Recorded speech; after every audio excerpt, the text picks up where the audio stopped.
Incoming transmission. Hey everybody, this is Ed, and this week my guest on Boosting the Signal is Mason from Movies with Mason online. I've been following this gentleman for quite some time on Instagram with like every account I have. This one or the My Figure Universe or even my own personal ePogue 6 because you know what? The content is so good you deserve all the likes.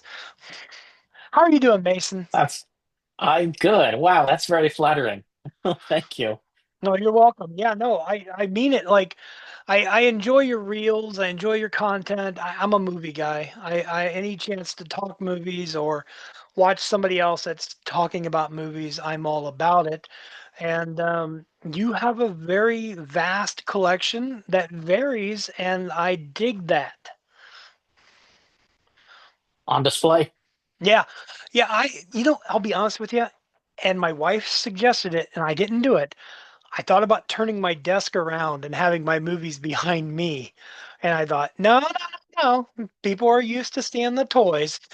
So I didn't want to do that. But I love your display. I absolutely do. Oh, I am it's curious about your display slightly. I see a reflection coming off it. Do you have them in, are those glass cabinets? yeah, those are glass cases. Well, actually, first of all, it's funny that your wife made the suggestion that she did because my wife had the exact same suggestion Oh, and I wow. took her on it. This actually isn't my normal background.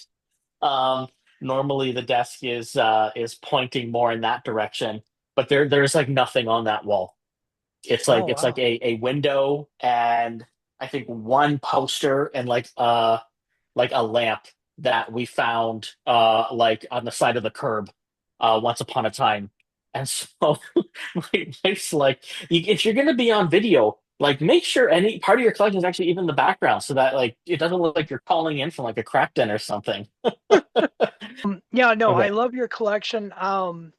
Honestly, as a movie guy, I probably could ask you a whole bunch of questions that are like going to seem mundane and silly, like the kind you always get, like, what's your favorite movie? What's your favorite genre? So what I'm going to do is I'm going to do exactly that. I'm I'm going to ask you like, so like, first of all, what's your favorite genre of film? Okay. Well, I mean, I'll meet your basic question with a basic answer, which is I'm a horror head. Okay. I've been a big horror fan for geez, as long as I can remember. As a little kid, it's kind of one of those things where it's a forbidden fruit. My parents were quite had quite a tight leash on what my sister and I were allowed to watch growing up. So when I had the opportunity to sneak in a horror movie here and there, and then as soon as you turn in Canada, like they really get relaxed around like the 13, 14 years old in terms of what you're allowed to see in terms of like buying stuff, or seeing stuff at the theater that's 14A or PG-13. So like then I just started like consuming everything I could. So I've got a huge horror section behind me, and it's a genre that I appreciate to this day. It's the genre. I mean, you can even look at recent examples, even though they're low hanging fruit, like Obsession and Backrooms and Hokum as movies where it feels like the final frontier of kind of genres where people still feel like taking big swings. It's pretty low risk from a budgetary standpoint, versus like these superhero movies that cost like $200 million to make. You can come in with a modest budget in a horror movie still and take a really big swing, and if it pays off, awesome. And if it doesn't, hey, good for you for trying. Like the studio probably made its money back in distribution deals anyway. Yeah. Well, that's an astute observation, and you're right. Sometimes, like, I mean, let's be honest with you. Sometimes it doesn't take a lot of money to make a hit. It just takes good writing and cinematography and acting. I mean, and definitely the acting because most of the movies you see on Tubi, I don't know if you ever watched Tubi, but Yeah, they're you know, I was like, but no, no, I get that, and I dig the horror thing. Ironically, I've been kind of planning tangentially in the month of October doing an entire month devoted to horror. And Oh, so really? like, Okay. yeah, yeah, if I would have known, I probably would have held off on you. But No, no, no. I mean, I dabble, but being around Instagram, you and I being around Instagram as long as we have, there are some real whorehounds that you could bring on as guests who would do the genre justice in ways I couldn't possibly imagine. So do it. And I could name like 5, 10 people right now who I think would be awesome candidates for something like that. well, if anybody cancels on me, I'll come to you for a suggestion for Okay, sure. so that's Um, perfect. Luckily, I only have 4 episodes to fill that month. It's like this month, I thought, okay, August isn't bad. And then I realized there's 5 Mondays in August, and I go, okay, I got to get 5 guests. But no, when it comes to Oh, so horror, so that's how I made the cut, eh? You're just like, oh shit, I gotta fill a quota. no, no, and sometimes like in your like with you as an example, like the movies are something that caught my attention so definitely I was following. I wanted to know I would follow your account and I would like your reels and everything else. And I thought, okay, how can I make this work in the context of Star Trek? Now, boosting the signal is not technically a Star Trek podcast. There are groups of people that believe, well, you got to have Star Trek people, and it's like Star Trek's like a gateway drug. It's just to get you in the door, but Mhm, it's about you. Like this episode is all you. So it's about like what makes Mason tick. What mhm. movies do you like? And this way, like I'll be honest with you, you don't need my help getting word out. You've got a great following. But if someone out there hasn't seen you and they see this, I've done my job. So Oh well, and hey, listen, this is that's very kind of you to say, first of all. Secondly, this is the first time you and I have like really talked. But I as you mentioned at the top of the episode, we've been following each other on a few of our, different accounts for a number of years now. You've always been very supportive, always been a really friendly, engaged person that I've gotten to know, on Insta. So when you reached out through the Boosting the Signal account and said, "Hi, Mason, my name's Ed," I'm like, I'm whatever he's asking for, I'm doing it. So this is the like. The pleasure's on this side of the table too. This is just a treat to finally sit down and talk to you after shooting messages and comments at one another for a few years. I appreciate that. And yeah, I'm glad to have you on here. I so okay, now you like horror, so Hmm. tangentially I'll have to ask then, do you have a favorite horror film? I would say Oh comfort God. film, but sometimes horror is not exactly a comfort thing. Hmm. I don't know if I have a favorite horror film. I think just, and maybe you were kind of alluding to this a second ago. Um, different horror movies can scratch different itches for Right. sure. Right. So like, you're the mood that you're in sitting down and watching. Um, something like The Shining or The Changeling or Rosemary's Baby is a very, very different mood you're going to be in when you sit down to watch, Jason Takes Manhattan. So it's kind of, picking my favorite horror movie is like picking my favorite mood. But to not totally dodge the question, a couple of franchises, particularly, I really have a lot of fun in the slasher space. Um, Chucky and Jason are my boys. Like I have loved both of those franchises since high school.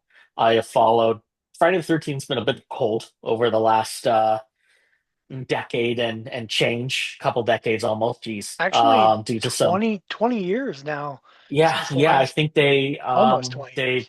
since 2009 was the last Yeah. theatrically released Friday the 13th film. I think they've done a short since, and then they had the game that was a few years back. But boy, there's a whole rife thing around Friday the 13th that is insane and has been responsible for holding up a lot of the production.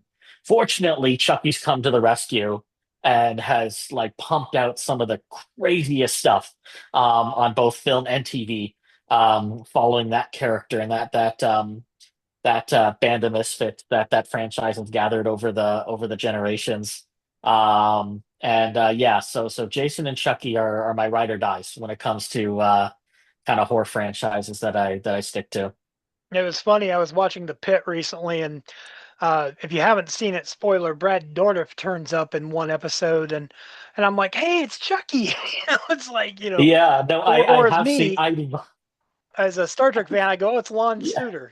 But yeah. I love. First of all, I have seen that. That was what was that Voyager where yeah, he had a few guest spots he in. was a Yeah, hero. He was a um, hero. yeah. He didn't Yeah. start that way, if I recall, No. but I love Brad Dourif's entrance on that show because it's during the big. I won't spoil it for anyone who hasn't seen the pit either, but it's chaos at the ER. Like there is a mass casualty event is happening, and everyone's up to their elbows in incoming patients, and Fiona Dourif is running around, and you just hear off camera, "Jesus Christ!" And you turn around, and there's Brad Dourif like trying to find his family. I'm glad. I actually the first episode I listened of yours because when you first reached out, I wanted to give an episode or two a whirl to make sure this is going to be a good fit. I want to give you a good episode. And it was the Van Island Crafts episode, and you mentioned that you hadn't gone into the pit yet. So I was going to give you a hard time about that, but I'm really happy that it sounds like you dummied at least season one at this point. So Oh, good on both. you. We binged it out very fast. Oh, rock on. Yeah. It was funny. I w- I was talking to a former guest of the show. I texted him and I was like I started watching The Pit, and he's like, it's great, isn't it? And I'm like, yeah, it's great. And then we're talking about the lighting and the setup and everything, and he goes, how much you've seen? I was like, I can't stop watching. I don't want to stop. I just like, should we go to bed? No, we can watch more Pit. It's like it's so good. It's so Oh, I know. And they trick you too. Like they really like they every episode ends with like the biggest cliffhanger. Even if it's one that gets resolved within like the first 30 seconds of the following episode. You're yeah. like, well, I can't stop now. Like it is, and it always catches you at like the last possible second too. You just go like, oh yeah, like okay, it seems like the hour's coming to an end. We know how this is all going to unfold, and then like Langdon catches fire in the corner, and you're like, oh, and then it's like, okay, on to the next episode. I guess I have no choice. I'm always wondering, is Noel Wiley going to get a chance to pee this episode? But Oh my, I that in that thing in the first season where he was like kept going to the bathroom and getting interrupted. I was so I don't know if worried's the right word, but there was like that part of me that was worried it was going to be like the quiz show kid in Magnolia, where like, are we going to see oh, Nola Wiley piss his pants? Like, is that going to be part of this episode? oh man, I haven't had a good Magnolia reference in about 20 years. That's good. Yes. Um, yeah, yeah. So yeah, I like The Pit. Okay, so since we're on television now, in your collection, do you find yourself collecting physical media when it comes to series? I used to. I was. I think there was a while. Maybe you relate to this. Space is the hottest of commodities when it comes to maintaining a physical media collection, and I found too that um, especially when you got into the streaming era, um, a lot of the series that I was following, finding a permanent home, on a streaming platform felt a little bit more reliable than movies at the time, at least. So there was a while where I did have a good chunk of different series, but I was running out of space fast because especially like you buy a TV series on DVD now, you're getting like maybe like a thin case like that, like Yeah. at worst. But back in the day, like I don't know, I remember you talking about Smallville in a previous episode. And do you ever buy those Smallville DVDs, especially those early seasons where it's like I've seen thinner dictionaries than those friggin' Smallville DVD box sets. So space quickly became an issue. So I whittled it down to just Doctor Who. I had all the Doctor Who, all the new Who physical media releases for quite some time. And then once I got into like the second iteration of the Russell T Davies era, I kind of fell off the show, and then I again started running out of space. So I still have the Doctor Who DVDs, but they're packed away in storage for now. Okay. Yeah, I understand what you mean. Like I'm looking up at my Smallvilles right now. Now I have season 1 and season 10 physically, even though I love the show immensely. But there's a big difference between 1 and 10. 1 is 1, 10 is this, you know. Um, and the most egregious one in my collection I ever had was The Sopranos. Like if you had all 6 seasons of Sopranos originally, it would be like this, like this. Oh yeah. Now I Oh have it yeah, I know again. exactly what you're talking about, man. I My bought it parents recently. had, It's yeah. yeah. My parents had the first couple of seasons of Sopranos, not even on DVD, on VHS. Man. So like that was, and so I remember they had I think they had the first and second seasons on VHS, and like those things were monsters. And you would, like, it was like 6 or 7 takes per season, and it's like I swear to God, they were gonna like watch them one night, and their coffee table was gonna collapse. Like those were beasts. Yeah. I saw somebody recently had shared the Star Trek original series on VHS and they had them all. And I looked at that and I went, man. And like I have the complete series. It's this big, on, Yeah, on yeah. Blu-ray. The VHS just seems so ridiculous to even attempt to own. But Oh, I get it. I still have some VHS in my collection, but only one TV series on VHS, and that was V, oh, the okay, yeah, series. yeah, yeah. Yeah, mid 1980s sci-fi show on NBC, and that was because my grandmother had bought it for me, and I won't get rid of that. Of So course, of course. Yeah, a lot of I have a small VHS collection. A lot of it came from my grandma as well. She passed away about 10 years ago, and grandparents, and maybe all people, but it's an observable trend with my grandparents at least. Like you reach a certain age, it does not matter how far technology goes. It does not matter what media platforms become obsolete. If you bought something over the age of 65, it's staying in your house forever. yeah, So my grandma passed on. She had amassed like quite a collection of tapes and stuff that you wouldn't expect grandmas to like. Like, yeah, there was your like, your On Golden Ponds and your Shirley Temples and stuff. And but my grandma had Predator too. wow, And the tower actually I got some of them were right here. She had Firewalker with Chuck Norris and Louis Gossett Jr. So anyway, I won't talk and talk, but it's a yeah, so we were kind of going through a house getting ready to sell it. I made sure with my family's alignment that I basically took that VHS collection home with me, and most of it has stayed in my collection. Just one out of tribute to her, but secondly, it's just like, oh wow, where where else am I gonna get a pristine VHS copy of what am I looking at right now?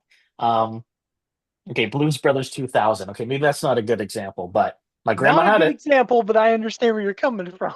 Mm. But I'm the same way. Like I've been trying to grab certain things. Like I'm sure you've seen the Mandela effect about Forrest Gump and how the Black Panther Party Mandela. Are you aware of that one? No, enlighten me. Really? Okay, Yeah, yeah, so yeah. this was one that I'd heard about, and so there was a scene in Forrest Gump when Forrest and Jenny are at the Black Panther Party, and he gets into a fight with the her boyfriend or whatever, Mhm. and when he's getting ready to leave, do you have any memory of the movie where you would know or have an inclination? I remember the part where is that the one where the boyfriend takes a swipe at Yeah, Patty Arquette and then Forrest like knocks him out. He's like, "Hey, he should not be hitting you." yeah. Like I remember that part. I don't remember anything after it.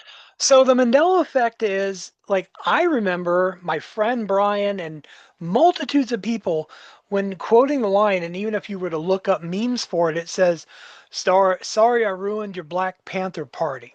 Okay, there's Okay, yeah, yeah, memes. yeah. He doesn't say it. He says, "I'm sorry I started a fight at your Black Panther party." And it's like, no. And so been picking up copies, like I had it on Blu-ray, got it on DVD. So I'm trying to find a VHS because you can't change VHS. And yeah, but none of it don't matter. I'm wrong. Huh. Everybody's wrong. It's a Mandela effect. Oh yeah, And no, I get. There's a lot of movie quotes where that kind of fall into that category, where yeah, like, what's like, you pull 100 people. What's the most famous movie quote of all time? Luke, I am your father. Like a number of them would say that. No, I am your father. yeah, exactly. Yeah, and so like it's been fun buying up. Like I have my Star Trek. I don't know if you can see it. Let me go away. I have Oh yeah, the I can see it. Yeah. I all of the anything back there, it's Star Trek VHS, DVD, stuff that's pretty much been relegated to. I'm probably not going to rewatch it, but I don't want Mhm. to get rid of it because I have all the Blu-rays and the HD DVDs and all that over there. Blu-rays, 4Ks. Why would I say HD DVD? Anyway, so but It yeah, slipped right past me, man. So you could have gotten away with it. I do have a couple of HD DVDs that I picked up. I found like Blazing Saddles unopened on HD Wow. DVD. So Well, I was that's a like, relic. yeah. So I'm like, I put it aside. You never know.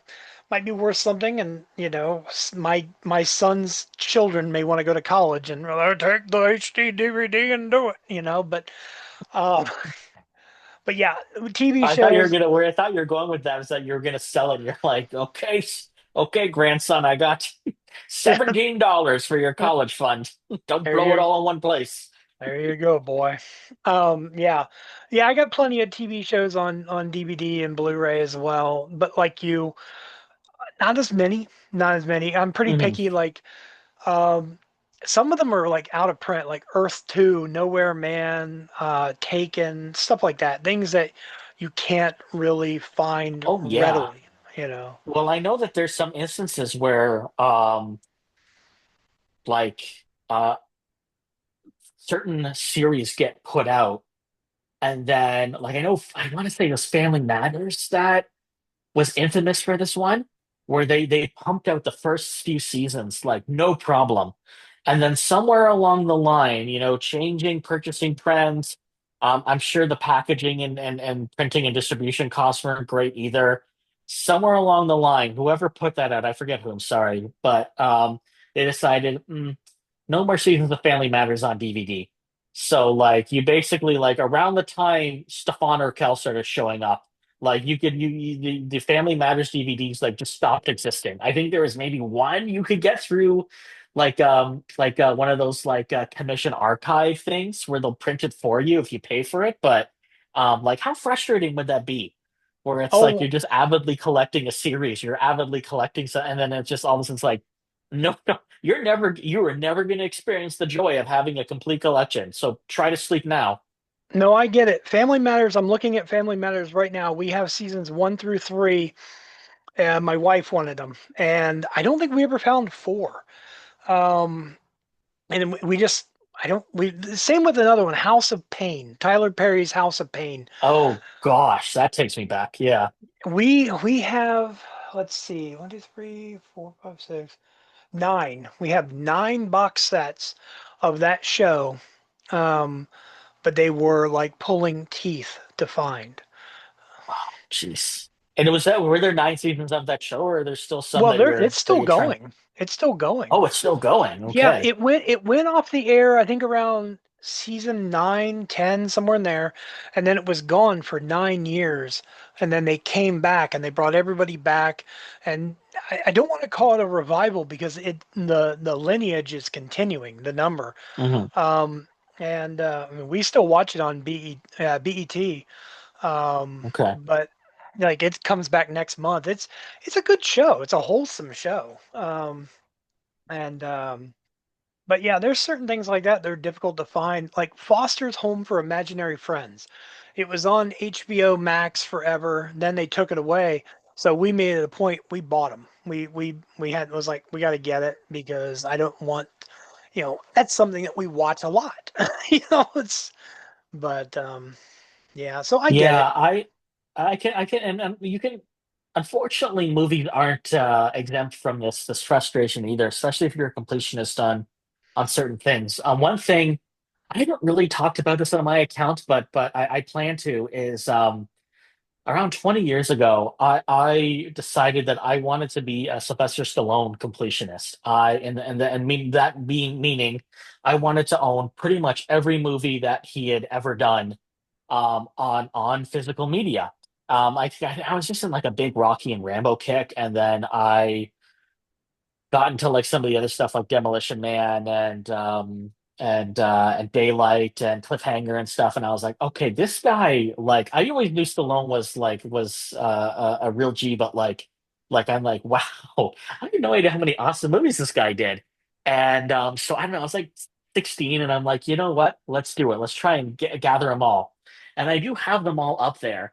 And if people and so first of all, there's a lot of stinkers in there. I should point that out. And if some people are going, wait a minute, Mason, isn't Sylvester Stallone?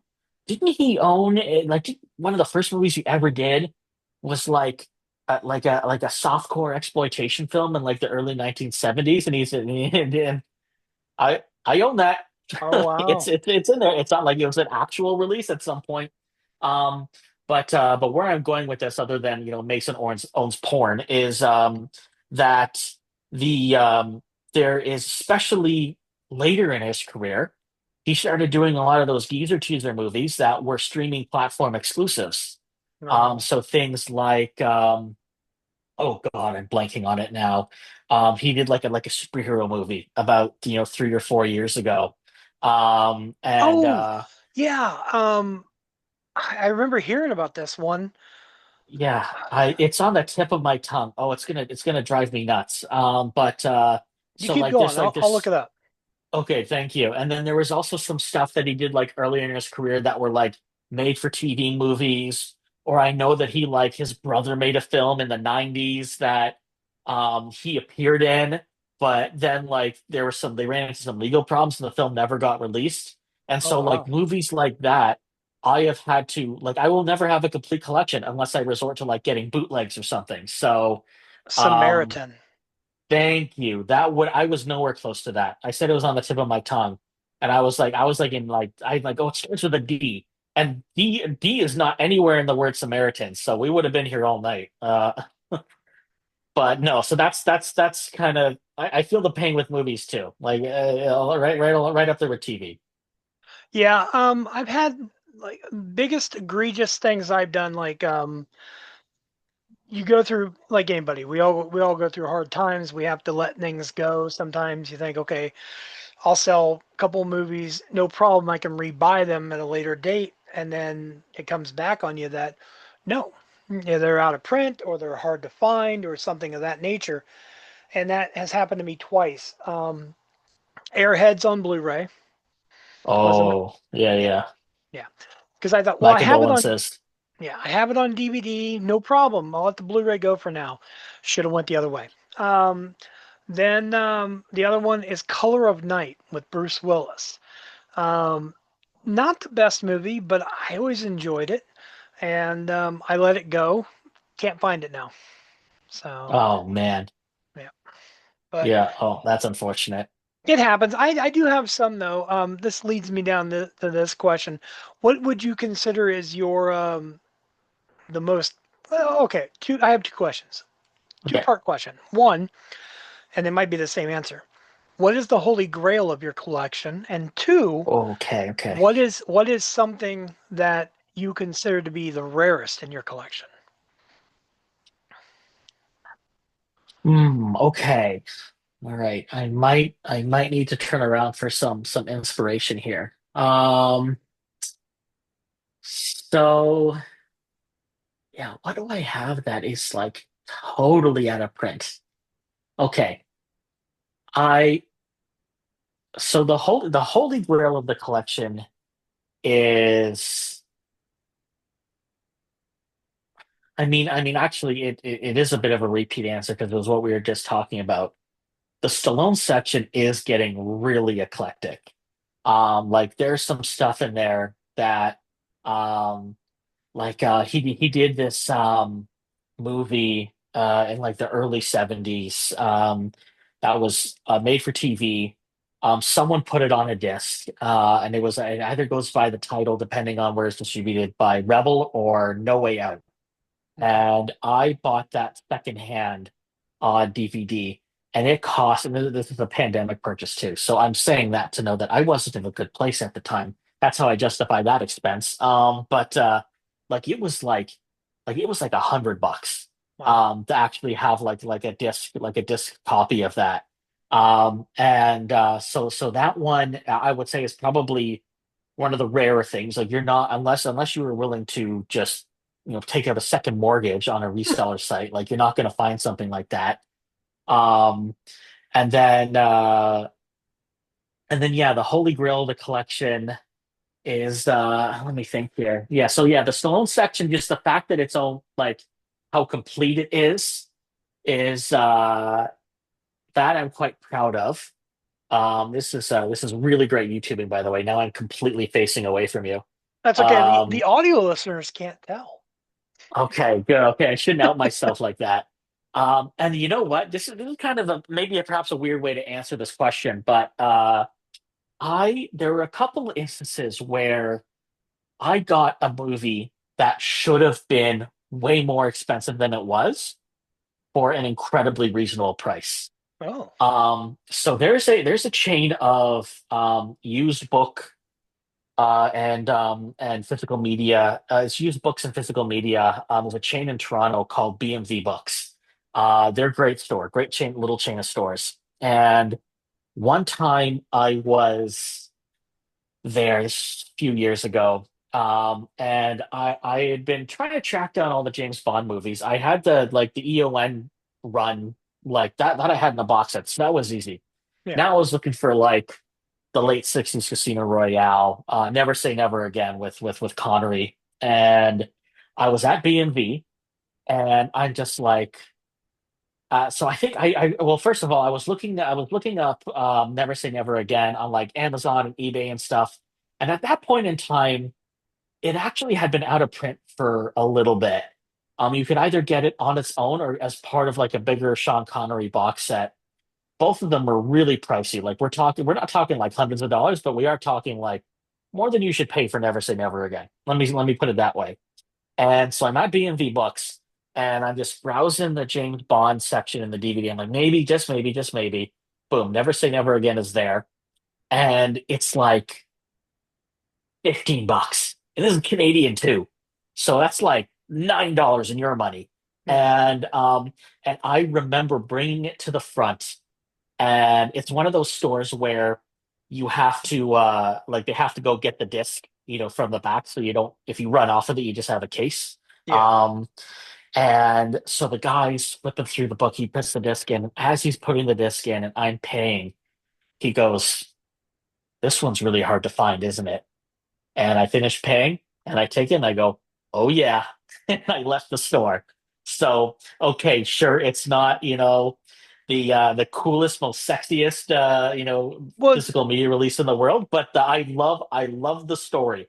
Like I no. felt I like in terms of holy grails, if we're talking like a true blue treasure hunt by the skin of my teeth, that's the one. I don't. I need to go through. We have a James Bond box that my wife had found one day. She works at a Christian thrift store. Okay, And to preface that, so like people will donate things all the time, and there are like they cannot sell things that are R-rated, anything with violence, stuff like that. sure, So what we will usually will do is we take them to a local place and they'll buy them and then take the money to them, and it helps them and everything else. sure, But occasionally I'll see things come in and I'll say, no, no, no, no, no, that one's mine. I'll buy it. So you throw them a quarter and they're happy. And so for like $5, I bought a box of James Bond. It was like just a whole bunch. I need to figure out which ones we have, but they had GoldenEye, and that's why I was excited. oh, right on. But I remember that day specifically because they had Lucas that day as well. I found a copy of Lucas on DVD, and I was like, "That's mine." So Oh wow, yeah, no, you can find some crazy stuff in thrift stores. it's I, I nice. It's helpful. I actually have kind of tying back. You were talking about Star Trek VHS a little while back. I have the most heartbreaking story of coming across some Star Trek DVDs in a thrift store. So we have a chain of stores up in Canada. Maybe you have them in the US too, but it's called Value Village. And I remember being in the store, and I came across a box set. And the actual box was there too. The literal overall carrying case of the first six Star Trek movies on VHS, where if you put all the spines in and line them up, it makes the Enterprise. Yeah. So, and it was like I kid you not, like $10 or something like that. I'm like, this is a steal. And so I got it. And then my father-in-law is a huge Trekkie as well. And so I went to a bunch of secondhand stores and tried to, because I was like, oh, I was saying to my wife, like, your dad would really like this. And she's like, Mason, like, first of all, no one owns a VHS. My father definitely doesn't own it, or no one owns a VCR. Like, my father-in-law is among them. And so I remember going to a bunch of secondhand stores and trying to find old VCRs that to finally find something that worked. And so when I did, and I go like, oh, I want to make sure like the movie I'm not gonna pull out the movie and like the like tapes are split in half or something. Well, maybe I should have done that before going VCR hunting, because I pull out the very first movie, um, and the actual slipcase that the tape is in, the corner of it is completely crushed. And I Oh. take the tape out, and it looked like it was like the corner of the tape was like, oh, like it literally looked like someone had taken a hammer and a blowtorch to it. And I Oh. pulled out the rest of the movies, and it was like I three or four of them were like this. So it's like, well, this is the present is dead. Like I'm not gonna go and give my father, the final frontier on VHS. I'll be launched out of the family. Um, so yeah, no, that was I still think about that to this day. That really That it is was a roller coaster. I have all those. I I'm so anal about it that I own them in full screen and widescreen. Like bought them, Oh, attaboy. twice. Yeah. And like it's behind me, you can see the full screens. The widescreen Oh versions yeah. are further down. But they I never had the box because I'll be honest with you, I didn't like the box because I don't know about the one you found, but the ones I've always seen, they were staggered. Like it kind of looked like it was, you know, like you had the tapes were staggered and they didn't line up. Like it wasn't a straight line. And Okay. The one I had, the box was the outer box is probably the only good part of it. So the one I found was okay. You know, the one maybe you stumbled across this one too. What always bugged me was the one where it was the first six movies with the spines lining up to make the Enterprise, and then it yeah. was just Generations with the regular spine at the. That bugged the shit out of me. It was the same thing Yeah. when they did the old James Bond one, like the first DVD release of James Bond, where it was like the first 20 movies, and all of them had the same spine artwork except for Die Another Day. It was just the regular DVD release of Die Another Day with a completely different looking spine. Like I almost lost my mind over that. I remember in 94 when Generations came out, I was working in a VH or a video store at the time. So like it was in theaters in 94 and then in 95 you could go rent it. It was like believe it or not people, there was a time where you couldn't just go buy the movie right away. You had to go rent it. So in 95 when it was coming out on VHS, I bought it from the video store I worked at for $110. And because you had to pay what they would pay for a copy. Yeah. But I was okay with that because I got to go home and watch Star Trek Generations as many times as I wanted to without having to rent it. Oh, you made your money back in a weekend, I bet. Exactly. So, but I kept thinking, well, oh yeah, like you, I didn't like the spine and I didn't like how it didn't match. And I thought, I bet you anything, they're gonna do six movies and they're gonna do like I'm telling myself some illusion that they're gonna do six TNG films and they're gonna do the Enterprise D on that one, and I'm like, well, no, that's a wider Oh, ship. They're gonna have to do eight movies. oh yeah, you in for a while. I think the world would have backed you on that. It's like, okay, great. Okay, we got a good Generations, First Contact. We're gonna live forever, baby. Insurrection. all right, don't screw the next one up. And then Nemesis said, okay, we're starting over. Ironically, I didn't have Nemesis until recently. My aunt and my mom found it for me on VHS, and I didn't need it, but I was like, I'm a completionist. Let's get it on VHS. Let's have the suffering be complete all the way around. Um, I um I finally pulled the Band-Aid off of Nemesis. So I think when we were talking before, like leading up to the show, I think I mentioned like I'm not I wouldn't identify as a Trekkie, but I've definitely dabbled a lot more than the average person. So leading up to season three of Picard, I didn't follow season one and two of the show, but I wanted to make sure it's like, okay, I really like TNG. I really want to know what's going on in Picard season three. So where do I need to catch up? Where are the blind spots? And people are like, well, you're gonna have no idea what's going on with Data unless you've seen Nemesis. yeah. And so it's like, all right, fine. And so I get shout out to BMV Books. I went back there, and I found a copy of Nemesis for like $3, and it was cheaper to get a physical copy of Nemesis than it was to go on Apple Movies or YouTube or something and rent the movie for like 3.99. Yeah. So I went and did that, and I think it was one of those things where I promptly I watched the movie. I got the knowledge. As I noted, I acquired it on the cheapest medium possible, beyond just pirating the damn thing. And then I promptly donated it back to Value Village. And then the cycle continued. That was the $3 sunk cost. I wasn't losing any sleep. That's right. Take that, Stuart Bear. You made a shitty Yeah, film. yeah, take that, Stu. Yeah, if you ever want to torture yourself, like you're just like feeling down and you just need some self-torture, I recommend putting in Star Trek Nemesis and watching it with director commentary. Um, Not the commentary with Frakes and Marina Sirtis. That's okay. Mhm. But Stuart Baird commentary is like, yeah, I made this movie. I don't know, Star Trek something or other, whatever it's called. It's terrible. It's just terrible. Oh Okay, yeah, so you gotta love those director commentaries where it sounds like they've been recorded at gunpoint. some of my But favorites, like I love commentary. That's the one thing I really love. And like when Superman came out last year on physical media, I hated the fact that the commentary wasn't on the physical media, but it was like you had to go and download it separately. And I thought, or sorry, it was on the digital copy, is what it was. You had to cash oh, in your okay. digital Oh, copy to get the commentary. I thought, well, that was so well, I stupid. hope somebody got fired for that blunder.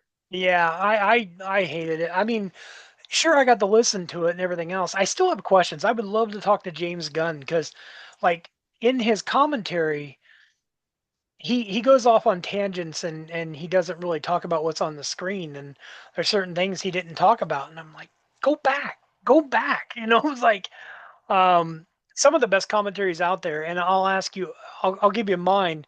Um, Anything Kevin Smith and anything Battlestar Galactica. I think those have the best commentaries ever Mm. done. But do you have a favorite? Like, I do. It's probably the commentary that Weird Al Yankovic, and then I'm blanking on the director's name, but it was Weird Al and the director did a commentary of UHF. mm, And that one was a blast because first of all, like Al and anyone who knows Weird Al knows this already. Like, God, he is a smart, well-versed guy when it comes to pop culture and film. And like you get like the reason why he is one of the reasons why he has had such a long, illustrious career is because like he really plugs in to the cultural landscape around him, takes it all, and is able to regurgitate it like with alarming precision. And the commentary track on UHF was no exception. So he was just a delight to listen to. There was a ton of guests on that track too. I remember Emo Phillips showed up. Uh, Michael Richards showed up before the comedy club debacle. But like there was like there were guests on the commentary track. It was so cool. And then because it's Al, there's a whole bunch of gags where he was like it became like a Mystery Science Theater 3000 thing for a bit where like he would like stand up in front of the screen and be like, "I gotta go to the bathroom" or something like that, and you'd actually see him Oh, like walk across to the oh, movie as so they a actually gag in the did it like commentary. Yeah. MST3K, like with No, the. like it was a like you'd be a regular commentary track, and they'd be like, "Oh, sorry, one sec, I got to go to the bathroom." Or, "Oh, I'm getting a phone call, I need to step out." And then like actual Weird Al, circa 2002, would just stand up in front of the screen and like block half the screen, and then just walk off camera. Oh, I gotta check Like that so, out. it was like an overlay on top of the film as like a sight gag as part of the commentary, like an audio commentary with sight gags, genius. I like that. I have to check that out. Yeah, Yeah, do you own a copy of UHF? It's I even on do the not. standard DVD. It's hunt it down if you can. It's like that DVD that's back when DVDs, especially with the special features, Oh yeah. were an art. Like and Yeah. so UHF they swung for the fences. Yeah. Yeah, I'll definitely seek it out. Yeah, you don't really get special features like that anymore. Like I'm looking up at my collection. Like I said, Kevin Smith, everything.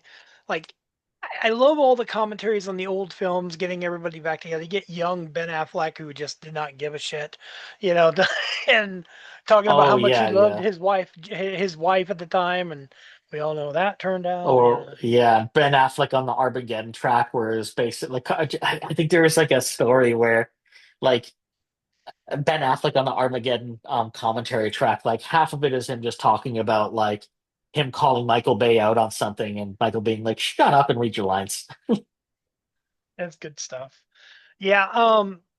Yeah, I could go on. Okay, so now let me go with this. What's the expression? Gun to head, as it were. If you had to pick a favorite movie, like Okay. okay, Jeez. I'll give you this, even a top five. You know, A if top like five? now, if you had to Okay, pick a top five, that one's easy. Top one, I didn't. Okay, I'm gonna rattle them off. Okay, so top five in no particular order. I would say Office Space, Ed Wood. This one is probably the most recent addition to the list. Once Upon a Time in Hollywood. Like that was the movie that the first time I saw it was, like I really, really enjoyed it. But it was just something about the vibe of that movie, the feel of that movie, just okay, kept me coming back to it again and again and again and again. So now that one is up there. It dethroned Inherit the Wind, which was not an easy feat. And then I also and then this one is more of a guilty pleasure, because I just folks at home, I don't want you to conflate Mason's favorite movie with what Mason thinks are the best movies. I've got a real soft spot for Rocky Four. I did a skit a couple weeks back where I was ranking the Rocky movies, and the gag being that I have all the Rocky movies on Blu-ray except for Rocky Four, which is a UHD 4K steelbook, which was like head and shoulders more expensive than all the other the rest of the collection put together, basically. And I was singing that movie's praises. So Rocky Four is up there. And this last one, maybe you've heard of it, Ed. Maybe you haven't. I know some of your listeners haven't. So I will sing this movie's praises because I don't think it gets enough love. There's a movie called. Are you familiar with the movie Shattered Glass? oh, is that with that's with Anakin in it, isn't it? Yeah, yeah, Yeah, okay. Yeah, so yeah, it starred Hayden Christensen, yeah. which I think between Attack of the Clones and Revenge of the Sith, which I think put a lot of people off. Um, but it is a movie where he plays a real life journalist named Stephen Glass, who was a hotshot reporter at the New Republic, and he was infamous for it was eventually a scandal was uncovered where he like full on made up stories. And I'm not talking embedded embellishment or editorializing shit that just full on didn't happen. He wrote about and it got published in a extremely well revered publication. And the whole movie is about his, like uncovering that scandal. The cast is awesome, including Hayden Christensen. It's just Hayden's one of those actors where I think he's been reappraised a little bit because I think Oh everyone yeah. who grew up, with the prequels, are understanding just what that guy had to work with, and I think a lot of people think he did his best.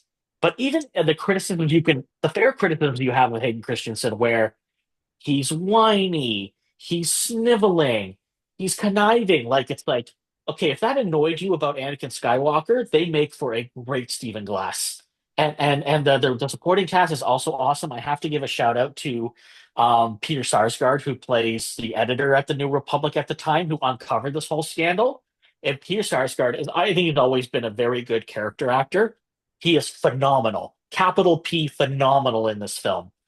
So Shattered Glass, if you haven't seen it yet, go check it out. Imprint Films also released a really, really good Blu-ray release of it last year. So if you want to spend the money to own it, like that's the way to do it. Um, and so yeah, that's I guess the top five with an extended aside on Shattered Glass. No, it's a good one. Shattered Glass, I am aware of it. I have seen it. I concur on all your points. Any of the SARS guards are good. And there's no such thing as anything bad with SARS guards in it. Even Murderbot. So Yeah. Well, that's Skarsgård. oh, I'm sorry. There's the Oh, yeah no it's like oh, different it's the yeah family. so Yeah, there's Stellan, Alex yeah. and I'm adding. Peter I'm adding. Skarsgård. You know Added. what, you are not the first person I talked to about Peter Sarsgaard who has made that mistake. I just assume it's one It massive happens with Adam family. Baldwin all the time as well. One massive family, as far as I knew. But no, good choices, really good choices. I appreciate that, and I want to definitely track down the UHF now. So I made a note of that one. Um, so yeah, I like that. I now I want to talk about the Rocky thing, Okay, and I like Rocky Five. Um, really? I've I only read do. about people like you. Wow, Yeah, I know. We come from tell me Ohio. more. Um, Okay. no, I quote it all the time. Like, it's like, I didn't hear no bell. It's like I'm always saying that, like, my ring's outside. It's Oh, you know what? Okay, credit where it's due. The street fight and the lead up to it is really fun. It's cheesy as hell, but it is really. But if I sinned a Rocky movie for being cheesy, then I wouldn't like any of them. But the one line I really like is when Tommy Morrison's roughing up Burt Young, and I almost said Burt Ward. Gee that would have willikers, been an Batman! interesting movie. This guy's got his hands on me. Yeah. The Burt Young, and I think he like shoves him to the ground at some point, and then Stallone steps in. He's like, "Hey, you knocked him down. Why don't you try knocking me down?" And I'm like, "Oh, I would love, even though I immediately get my ass kicked. I really want to use that line on someone one day." Touch me and I sue. But Yeah. Sue me for what? yeah. I like it. It's like people like will say, "Oh, what's your favorite Rocky?" And I'll say Rocky Five, and yeah, I get the looks, I get the side eye, but you know Yeah, what? people are thinking, "Oh, you think you're being funny?" Okay. I'm not. I'm being legit. Yeah, but like if I was to name off my top five films, they're eclectic. They're all over the place, and people like always assume it's going to be Star Trek this, Star Trek that, and Star Trek doesn't appear anywhere on my top five. So Hmm. it's always about getting You to want know to people. hit me with a couple? I'm curious. All right. First one is Fall. Came out in 1997. Directed by Eric Schaefer. Hmm. Okay. I haven't seen Um, it, but I'm familiar with it. Yeah. I've seen it more times than I probably should have. I would say Pool Hall Junkies is right up there. Directed by Mars Callahan. He also starred in it along with Michael Rosenbaum. Okay, you weren't bullshitting me. You are, yeah. This is eclectic. Yeah. These are deep pulls. Bravo. Um, Okay. Interstate 60, which was written by Bob Gale, same guy that wrote Back to the Future. It Hmm. starred James Marsden. Um, I I love that one. It's got a lot of Gary Oldman is in it. Everybody from Back to the Future is in it. So I'd say that would be right up there. Oh man. Um, Another one. I mean, that's my top three. Oh, Defending Your Life, Albert Brooks. Um, Oh, that is a my wife is a massive Meryl Streep fan, and we've been meaning forever to sit down and finally watch that movie. So I will, okay, with your endorsement, I will we'll make it happen. I recommend it.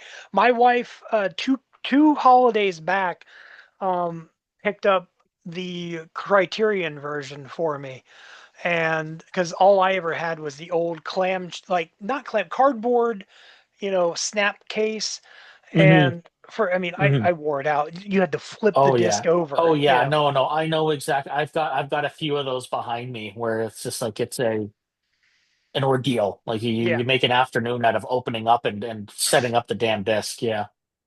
Funnily enough, the first time I watched Goodfellas, I put the wrong side on, and it was like it started up, which is weird. It started up with them with the body in the trunk, so I thought that was just like the opening of the film, and I'm like, wow, they really get to it, don't they? And I watched it and I went, well, this was a kind of a short movie, not Oh yeah. realizing. Or the yeah. Or there's the part one and two, or the widescreen and full screen sides. And you'd mix it up, and then I remember I had one of those. I think it was Terminator 3. It was like a full screen and widescreen side, and I was like, I wasn't like an idiot. Watched like the first 20 minutes of the movie, going like, oh, it's in 4:3. This must be a stylistic choice. And Yeah. then it's like, no, nope. What I was telling my wife the other day about, movies like she has never seen the Blair Witch Project, and it's getting a Oh, redo. And I said, I love the first one. I remember when it first came out being stupid and thinking it was real. And but I told her, I said, just don't ever watch Blair Witch 2. I said, we do own it. And she's like, well, why if it's terrible? And I said, because it's rare. I said, one side's the movie, the other side's the soundtrack.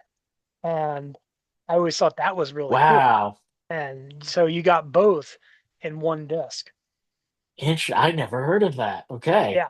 I'll send you a picture when we're not on here and I'll show you what Yeah. it Oh looks yeah. like. That sounds great. Yeah. But yeah, I guess if I had to pick a fifth movie, it would be Moon. Um Oh, with Sharon Nick Cage. no, No, no, that's that's Moonstruck. Moonstruck. That's Moonstruck. Sam Rockwell. Sam Sam Rockwell, Rockwell. right? Yeah. Um yeah, Sam Oops. Rockwell and someone who should not be named doing a voice throughout the whole Yeah, yeah. movie. You know who. Yeah. Yeah, but it was before that. But Sam Rockwell was amazing in that film. It was, for all intents and purposes, a one man performance, and I really dug that movie. Yeah, I always liked Sam Rockwell. That movie, even though I 2 minutes ago didn't know what movie you were talking about, that was the one that sold me on him. Yeah, I was like, this guy knows what he's doing. yeah. I still need to check out his newest film, the Good Luck Don't Die, whatever it's called. Oh, yeah, I saw that. I saw that. Yeah, it's fine. It was fine. The third act I thought got really bloated.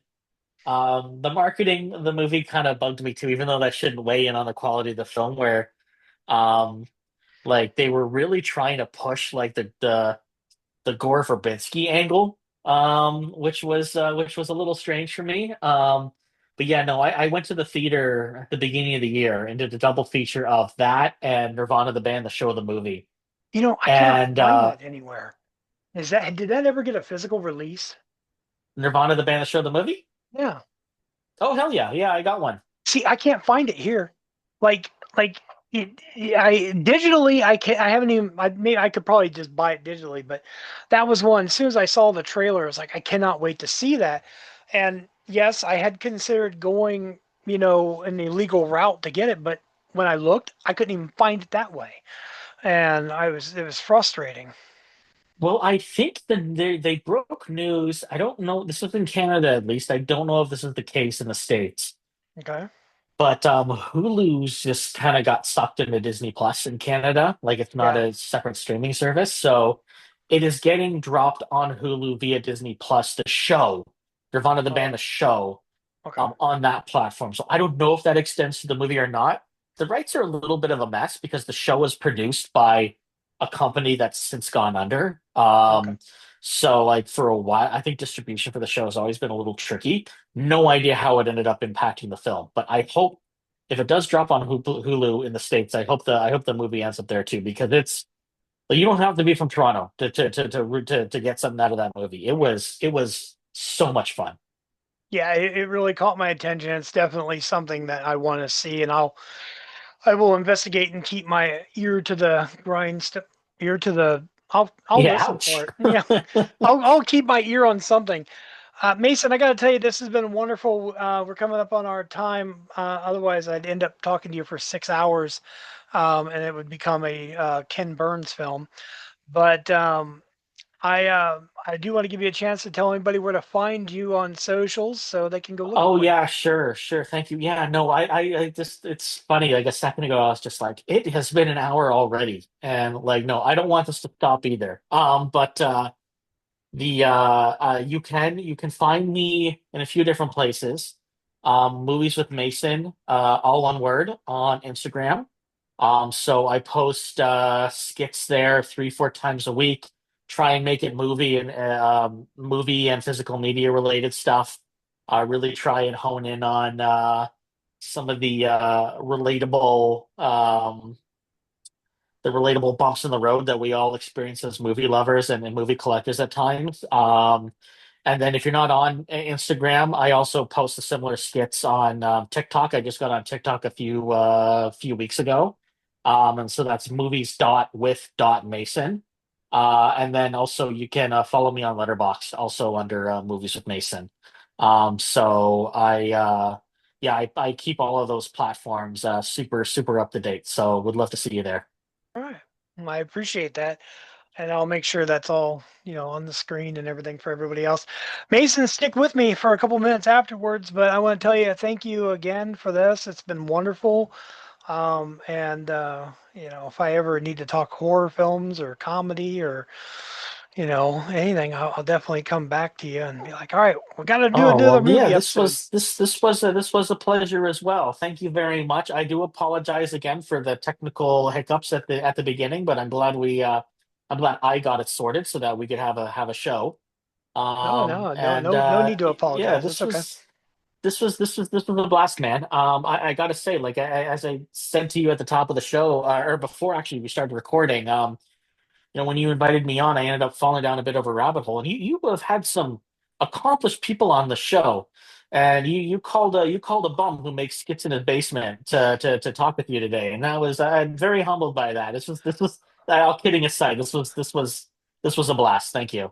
You're very welcome. And I like to look at it this way. Everybody is equal when they're here, so no one is better than anybody else. So, but yeah, you're very welcome. So, but thank you again, and and stick with me. Thank you, man.